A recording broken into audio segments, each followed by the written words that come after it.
नमस्कार दोस्तों, मैं डॉक्टर आर प्रकाश अपने YouTube चैनल पर आप सबका स्वागत करता हूं। कान में होने वाली तकलीफ़ों में कान में दर्द होना, कान का बहना, कान में किसी वस्तु का चला जाना या इंजरी होना तथा बहरापन मुख्य रूप से होने वाली तकलीफ़ें हैं। इनमें से सबसे ज़्यादा होने वाली तकलीफ़ है कान का बहना। तो आज के वीडियो में हम इसी पर विस्तृत जानकारी करेंगे, कान के बहने के ऊपर। चूँकि ये विस्तृत जानकारी होगी इसमें, इसलिए इस वीडियो को हम दो भागों में बनाएंगे, पार्ट 1 और पार्ट 2। पार्ट 1 यानी भाग 1 में हम कान कैसे बहता है, इसके क्या कारण होते हैं, इसके कितने प्रकार का होता है ये, तथा इसके लक्षण क्या होते हैं, ये जानकारी करेंगे। और वीडियो के दूसरे भाग में पार्ट 2 में इसका कैसे इलाज किया जाए, कौन कौन सी होम्योपैथिक दवाएं होती हैं वो बताऊंगा, तथा आखिर में इसकी रोकथाम कैसे किया जाए, इससे बचाव कैसे किया जाए, इस बात पर चर्चा करेंगे। तो आइए शुरू करते हैं आज का वीडियो, पार्ट 1, कान का बहना। कान से निकलने वाला तरल पदार्थ, जब कान से तरल पदार्थ का रिसाव होता है उसको कान का बहना कहते हैं। इस तरल पदार्थ में लिक्विड हो सकता है, पस मवाद हो सकता है और खून भी हो सकता है।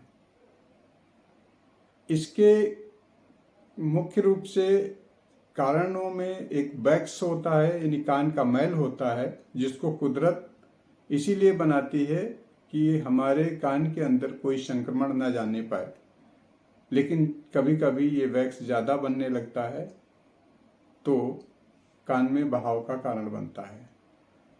अगर हम कान किन कारणों से बहता है इस पर अगर बात करें तो इससे पहले हमें कान की संरचना को संक्षेप में समझना होगा। मानव कान यानी हम लोगों का कान मुख्य रूप से 3 भागों में बटा होता है। पहला बाहरी कान, जिसको आउटर ईयर कहते हैं, जिसमें पिन्ना होता है, बड़ा वाला हिस्सा जो शरीर के बाहर से ही दिखता है। इसके बाद दूसरा भाग होता है मिडिल ईयर का, जिसको मध्य कान कहते हैं। इसमें मुख्य रूप से संरचनाएं जो होती हैं, ड्रम होता है, पर्दा होता है और कान की हड्डी होती है। इसी मिडिल ईयर से एक नलिका निकलती है, एक ट्यूब निकलता है जो गले में खुलता है, और ये ट्यूब स्टीचियन ट्यूब कहलाती है। इसमें ENT यानी ईयर, नोज और थ्रोट को आपस में जोड़ती है, इसका संबंध होता है। सबसे आखिर का भाग जो होता है उसको इनर ईयर कहते हैं, अंतःकरण बोलते हैं। इसमें एक द्रव्य भरा रहता है जो स्पाइनल कॉर्ड और ब्रेन से जुड़ता है। अब जानते हैं कान बहता कैसे है, क्या होता है। जब कान के अंदर एक दबाव पड़ता है, उस दबाव की वजह से कान के मध्य भाग में पर्दे के पीछे एक तरल पदार्थ का निर्माण होने लगता है, और जब ये निर्माण ज़्यादा हो जाता है, इस लिक्विड का प्रोडक्शन ज़्यादा हो जाता है, तो ये पर्दे के ऊपर प्रेशर डालता है और पर्दा फट जाता है या उसमें छेद हो जाता है, जो कान बहने का मुख्य कारण बनता है। दूसरा संक्रमण होता है।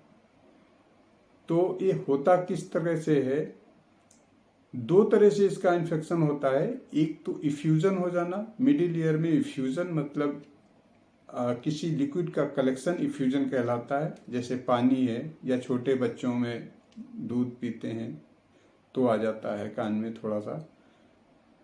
दूसरा कारण बनता है इन्फेक्शन का, कोई भी बैक्टीरिया या जीवाणु जब हमारे कान के अंदर सीधे प्रवेश कर जाते हैं तो हमारे कान को इन्फेक्ट करते हैं, जो एक कारण बनता है। तो कारण मुख्यतः दो हो गए। नंबर एक पे इफ्यूजन आ गया, कलेक्शन हो जाता है फ्लूइड का। दूसरा जो होता है वो इन्फेक्शन हो गया। ये कैसे होता है, इसको यूं समझते हैं कि जब एक तो डायरेक्ट इन्फेक्शन हो रहा है कान में, वातावरण से सीधे वायरस या बैक्टीरिया आ गए और कान को इन्फेक्ट कर रहे हैं। दूसरा जो कारण बनता है इन्फेक्शन का, वो हमारे नोज से लेकर के थ्रोट के इन्फेक्शन से जाता है। नोज में जैसे किसी को सर्दी जुकाम हो जाता है, छींकें आती हैं या लिक्विड निकलता है, राइनाइटिस जिसको बोलते हैं, जब ये जाता है इस ट्यूब में जा करके ये मिडिल ईयर में पहुंच जाता है और इन्फेक्शन का काज बनता है। दूसरा, थ्रोट में होने वाली बीमारी जैसे आमतौर पर टॉन्सिलाइटिस हो जाती है, इसका भी इन्फेक्शन उसी ट्यूब के जरिए कान में पहुंच जाता है।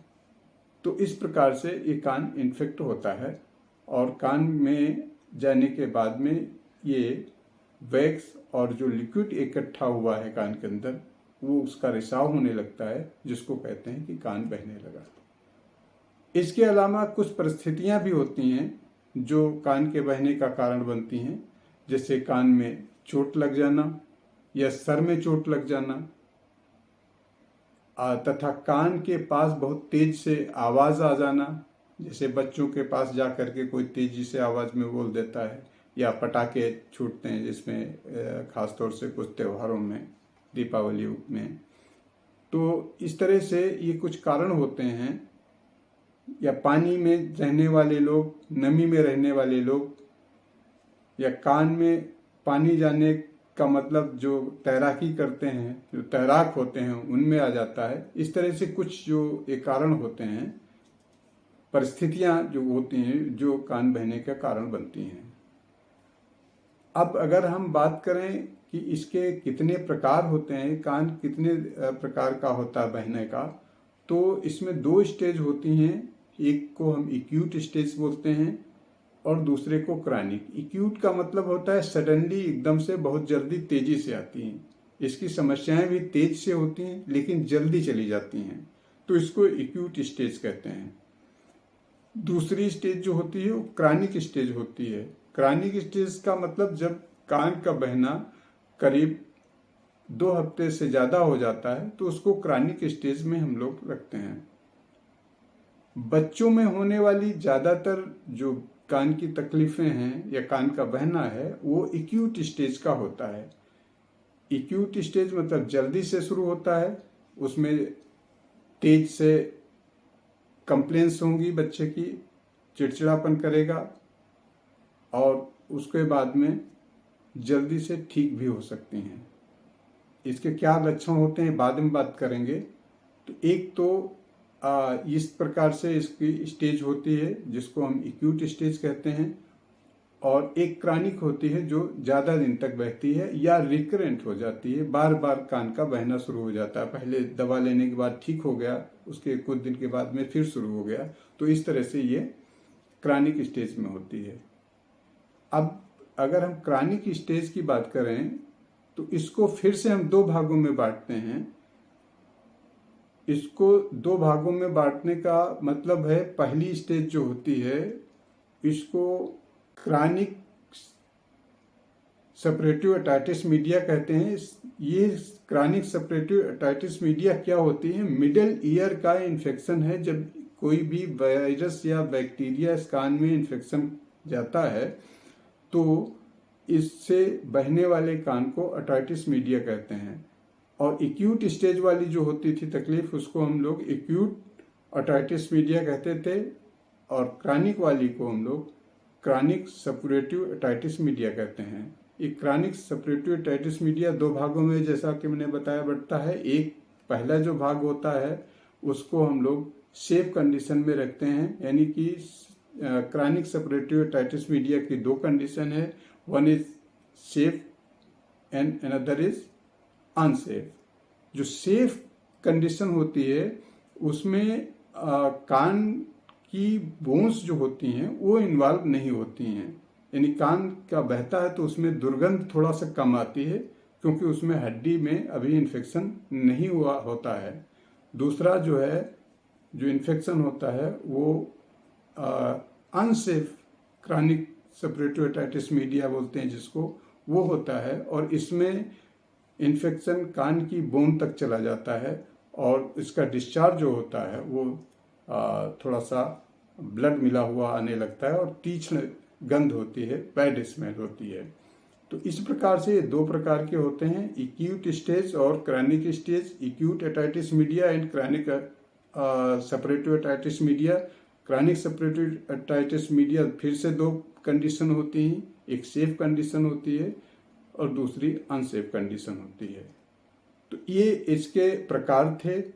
अब अगर हम बात करें लक्षणों की, तो लक्षण दो तरह से आएंगे। एक्यूट स्टेज के अलग होते हैं और क्रॉनिक स्टेज के अलग होते हैं। एक्यूट स्टेज के जो लक्षण होंगे, इसमें बुखार आ जाएगा, बुखार के साथ में कान में तेज दर्द होगा, ये तेजी से दर्द बढ़ेगा, कान के पीछे लिम्फ नोड्स होते हैं उसमें सूजन आ जाएगी, कान के बाहरी हिस्से को छूने पर उसमें गर्म महसूस होगा, यानी टेम्परेचर होगा। बच्चे को होने वाली ये अक्सर बीमारी होती है, एक्यूट स्टेज में बच्चों का संक्रमण होता है, तो ये जल्दी से ठीक हो जाती है। इसमें ये मुख्य से लक्षण होते हैं। सर में दर्द होना, कान में तेज का दर्द होना, हल्का सा पतला मवाद निकलना, कभी कभी गाढ़ा भी हो सकता है, लेकिन इसमें बदबू कम होती है।